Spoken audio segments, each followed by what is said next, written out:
তরুণদের ক্ষমতা দিয়ে বদলে যেতে পারে পুরো দেশ। তারা কি ক্ষমতার গুরুত্ব বুঝতে পারছে? বন্ধুগণ, একটি দেশ কতটা উন্নত হবে তা নির্ভর করে সেই দেশের তরুণদের মন মানসিকতা, শক্তি আর স্বপ্নের উপর। কিন্তু আমরা আজ দেখতে পাচ্ছি তরুণদের সেই শক্তি ব্যবহৃত হচ্ছে বিভ্রান্তি ও ভুল পথে। রাজনৈতিক ষড়যন্ত্র, মাদকাসক্তি, বেকারত্ব এবং অন্যায়ের সাথে আপোষ করানোর জন্য আজকের শাসকরা তরুণদের সম্ভাবনা নষ্ট করছে। তোমরা কি জানো তোমাদের হাতেই এই দেশের ভবিষ্যৎ? জানলে কি তারা আজকের অন্যায় ও অবিচারের বিরুদ্ধে দাঁড়াবে না? তোমাদের কাছে প্রশ্ন, এই দেশ তোমাদের ভবিষ্যৎ কি নিশ্চিত করেছে?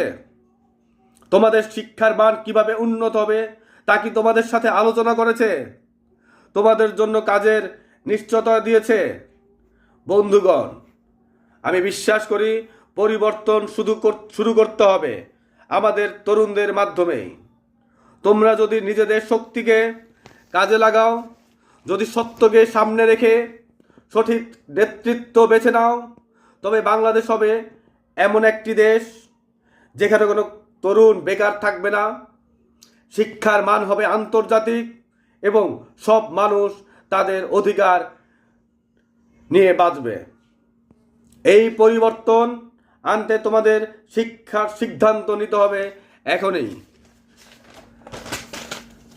আর সেই সিদ্ধান্ত হবে সাহসী। আমি তোমাদের সাথে আছি। তোমরা কি প্রস্তুত এই যাত্রায় আমার সঙ্গী হতে? তরুণ শক্তি বদলে দিতে পারে ইতিহাস। আমাদের স্বপ্নের বাংলাদেশ গড়তে আমার পাশে থাকো। আমরা একসাথে করব অসম্ভবকে সম্ভব। তরুণদের কণ্ঠে উঠুক প্রতিধ্বনি, অন্যায়ের বিরুদ্ধে গড়ে তোলো নতুন ভ্রাতৃত্ববোধ। তোমরাই হবে পরিবর্তনের চাবিকাঠি। তোমরাই হবে আমাদের ভবিষ্যৎ। জয় বাংলা, জয় জনগণ।